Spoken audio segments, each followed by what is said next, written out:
Elenita's granddaughter Faye has already gone through the operation. And for her 7-year-old apo, this tedious process is something she has to bear until she fully recovers. Paano niyo po nalaman na si Faye ay may cleft palate? Nadapa siya. Ngayon, nung nadapa, umiyak siya ng iyak.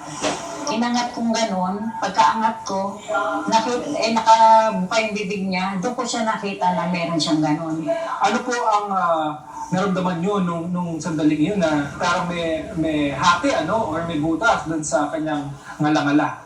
Siyempre ho, matatakot ho ako dahil sa lahat ho ng apo ko, siya lang ho ang may ganyan. Kaya kinabukasan ho, pinacheck ho namin agad. Nung nalaman yung kailangan siyang operahan para isara yung kanyang cleft sa palate, meron ko ba kayong mga kaba? Baka hindi maoperahan. Siyempre wala ko kami pera. Baka ho lumaki siya ng ganyan.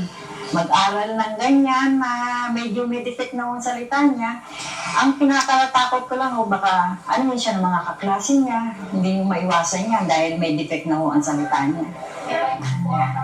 Just like Gina, Elenita only wishes one thing for Faye, that she will be able to regain self-esteem after the operation. Ngayon na na-opera na si Faye, nasara na yung kanyang cleft sa kanyang ngala-ngala o kanyang cleft palate, anong pakiramdam niyo? Ay po, maligaya po ako. Kahit naman sinong magulang di ba ho? Maligaya dahil wala rin naman mo kami pagkukuha ng pang-operasyon Kahit saan lugar po yan, talagang pupuntahan ho namin yan. Libre ho kasi. Why do you think this should be a global health priority? I think that surgery is now a global health priority. The Millennium Goals that people talked about, that Bill Gates and others really supported from 2000 to 2015, took care of malaria, AIDS, and TB. But more people in the world die from lack of access to surgery than from malaria, TB, and AIDS combined every single year. People felt, well, surgery is too complicated. We can't solve that problem, but that's not the truth. Surgery, if you break it down into its parts, there's the surgeon, there's the anesthesiologist, there's the nurses, there's the equipment, there's the supplies, there's the monitors. But if you know what those parts are, we can bring those parts together. So there's no reason why we can't institute safe surgery if we all focus on it and put it on. And not just for cleft lips. What about the little boy that falls out of the mango tree and breaks his arm and the bone is jutting through the skin? What about the kid with appendicitis who gets that and dies because there's nobody there to take care of him? What about the mom who needs a cesarean section and can't get her?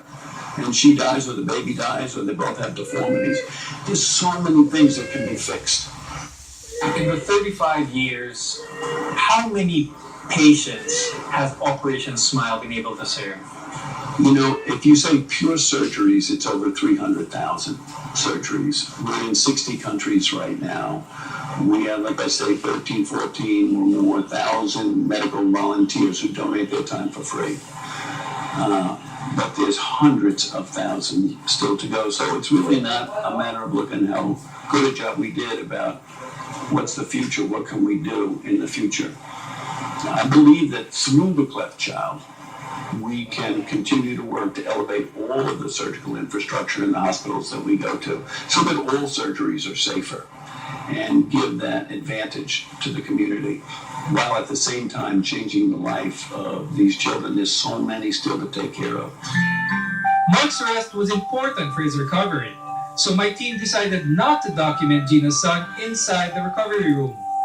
But seeing these photos of Mark few weeks after the surgery is for sure a great relief for Gina. So do you think you have to be a doctor in order to be able to help with Operation Smile? No, we have a lot of other volunteers. We have nurses, we have speech pathologists, we have child life specialists who just make sure that the children are comfortable before they enter the operating room. We have, of course, our anesthesiologists, the other specialists. We have dentists. And we have also volunteer students who come they can help with research. If research is ongoing during the mission, they can collect data. They can also help with child life, play with the children. So There are a lot of individuals involved in Operation Smile, and we work together as a team. What makes the Filipinos so close to your heart, Doctor? And you know, in Virginia, Norfolk, Virginia Beach, Virginia, we have a huge Filipino American population. And when we first said that we were going to the Philippines, the Filipino American community just embraced us. We had picnics in our backyard. We all made lumpia together and sold them and everything else known to man. But when we came over here, I saw a culture that was just unbelievable. A culture that was generous and caring, emotional, but beautiful. And I think, as I said, I think the culture grabs together the best of the Asian and the Latino mentality to be so welcoming. I've never had anybody come to the Philippines that they didn't love it. And I think that I'm sure that in my past life I was a Filipino. I'm sure. And if I ever get to come back in the next life, I want to come back as a Filipino. I'm sure about that too. Could you tell us more about Until We Heal? Until We Heal was a concept that came up with my wife and the high school students a number of years ago. We have a very large high school student program, over 1,000 clubs in the United States and hundreds more around the world. We're going to be getting the Boy Scouts in the Philippines.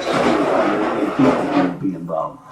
And the whole concept of the Until We Heal is to spread the word that our job isn't done as people until every child is healed.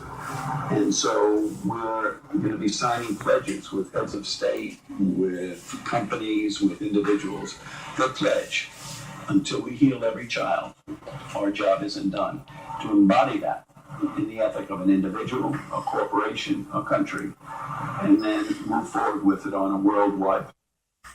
Now, what are the future plans for Operation Smile? The future plans are really basically the same every place we go. We want to eliminate the backlog of children that have cleft lips and cleft palates and do what's necessary to make them perfect. I think the future also is to use the skill sets that our volunteers have to make sure we continue to educate people in those skill sets so that every hospital will elevate the level of their surgical care for safety, no matter where they are, no matter if they're on a remote island in the Philippines. And with that, we'd like to thank you, Dr. McGee, for being here again in the Philippines. We appreciate what you've done, especially with Operation Smile, 35 years running. Well, I can't tell the Filipino people thank you enough. Mabuhay to every single one of them. You are a wonderful, wonderful people with a wonderful culture. And everybody in Operation Smile worldwide loves you. Cases of congenital defects like cleft lip and palate have been around for a while now, a condition that can be managed properly with excellent results. If we continue to eradicate cases of oral cleft by giving patients access to safe surgery, a brighter world that's full of hopes and dreams will always be within reach. One smile at a time. I'm Dr. Freddy Gomez, and this is MedTalk.